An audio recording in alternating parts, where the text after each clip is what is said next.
दोस्तों नमस्कार। जय हनुमान।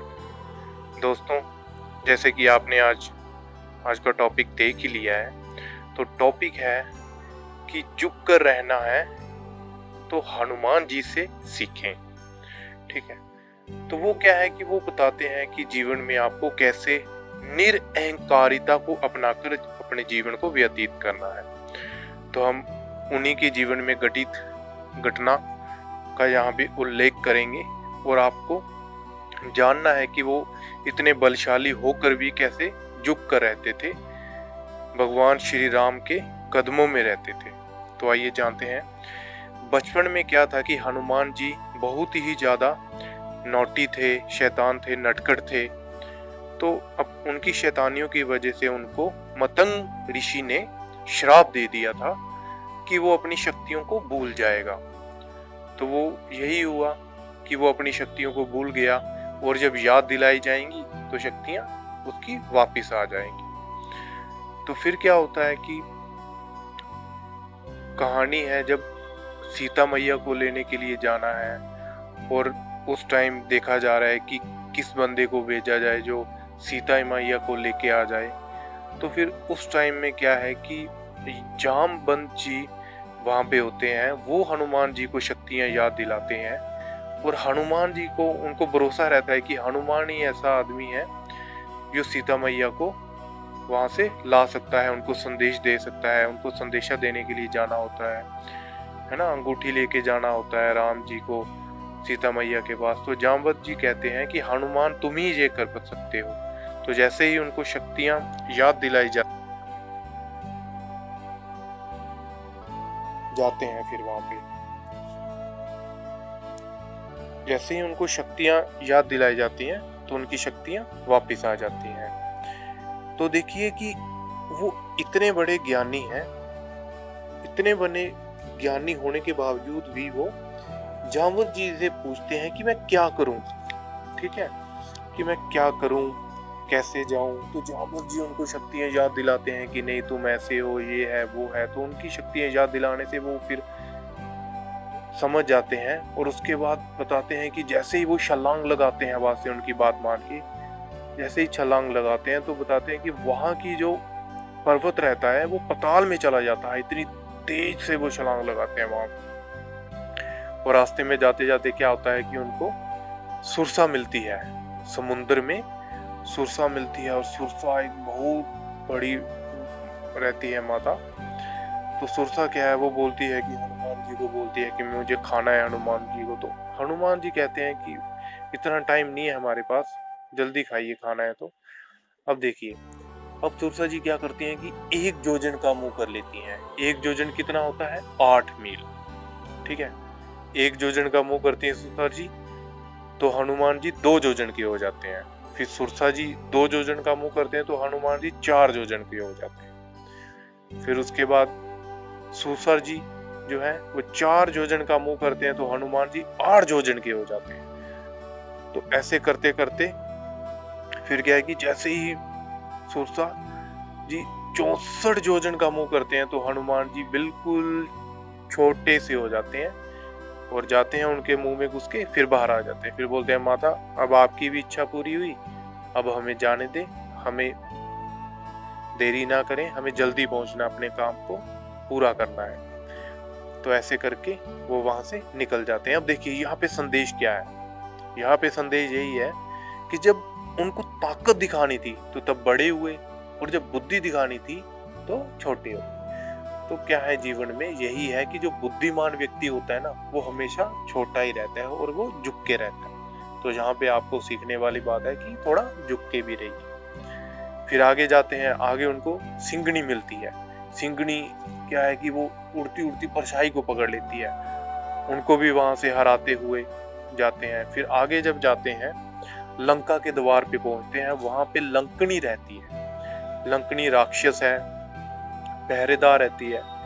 तो क्या करते हैं कि लंकनी को वो गुस्सा मारते हैं, वो बेहोश हो जाती है। तो फिर लंकनी क्या करती है, लंकनी उठ के अपने आप ही लंका का दरवाजा खोल देती है।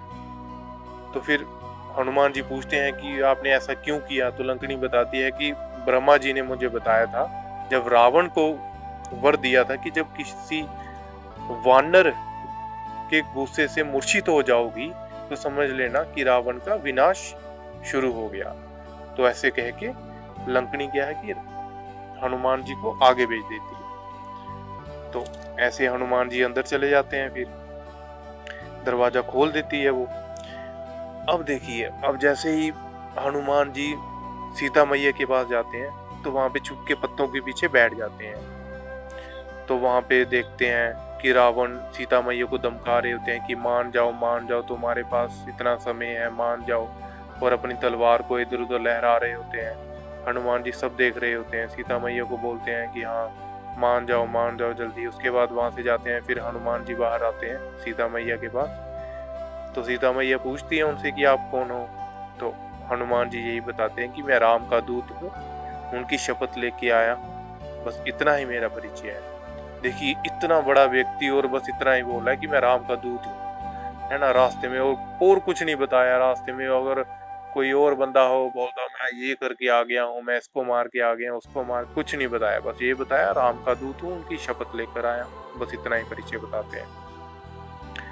तो ऐसे करके हो जाती है कहानी पूरी।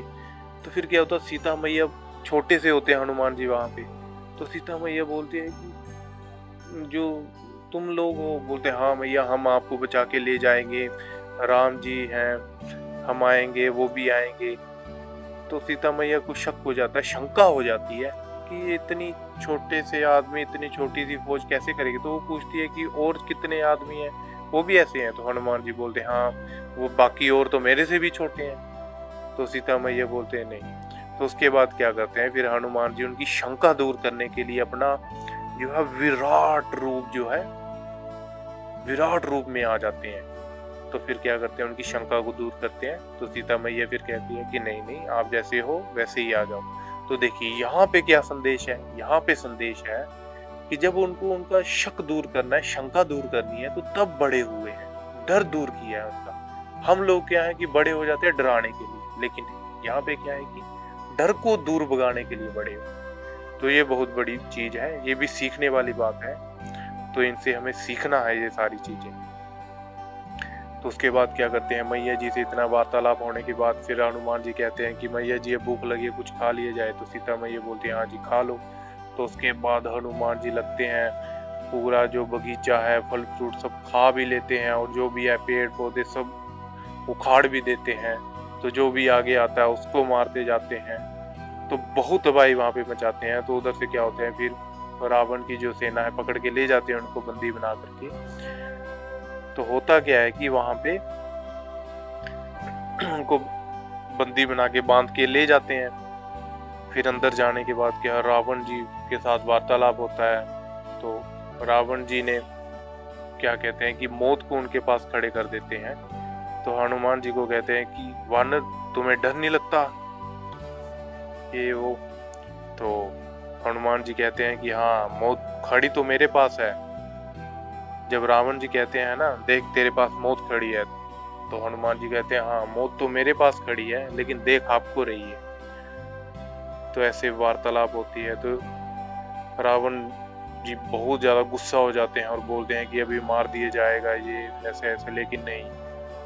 तो बोलते फिर रावण बोलता है कि वानर तुम्हें डर नहीं लगता, बंदी बना के बांध के लाए हैं हम, तुम्हें कुछ भी कर सकते हैं। तो हनुमान जी उस टाइम यही कहते हैं कि मैं तो बंधा हूँ लेकिन भगवान तो नहीं बंधे। उनको पूरा भरोसा रहता है राम जी पे। फिर उसके बाद ऐसे करते करते वार्तालाप चलता है। तो विभीषण बोलते हैं, उस टाइम आ गया भगवान का संदेश आ जाता है। विभीषण बोलते हैं कि नहीं, ये दूत है, दूत को नहीं मारा जाता। तो फिर सब करके फिर बोलते हैं चलो इनकी पूंछ पे आग लगा दो। तो हनुमान जी हंसते हैं, अब तो काम बन गया। जैसे ही पूंछ पे आग लगाते हैं तो पूरी की पूरी लंका को जला डालते हैं, जला जुलू के पूरा उसको। फिर उसके बाद वापिस आ जाते हैं। और जब वापिस लौटते हैं अपने इधर इतना काम करने के बाद, तो फिर से सीता मैया के पास आते हैं। देखिए यहाँ भी सारा काम करने के बाद फिर उनके पास जाते हैं और बोलते हैं मैया कुछ दे दो राम जी को बताने के लिए कि हाँ मिल के आए हैं। तो फिर क्या करते हैं, उनसे भी लेके जाते हैं और फिर राम जी के पास पहुंच जाते हैं। तो फिर जब वहां पे पहुंचते हैं तो जामवंत जी और राम जी पूछते हैं कि राम जी जामवंत से पूछते हैं कि ये काम किसने किया है, लंका किसने जलाई है, ये वो ये सारा पूरा काम किसने किया है। तो जामवंत जी बोलते हैं कि हनुमान जी ने किया है। तो राम जी हनुमान जी से पूछते हैं कि हाँ किसने किया है। बोलता प्रभु बस आपकी कृपा है, बस ऐसे टालता रहता है।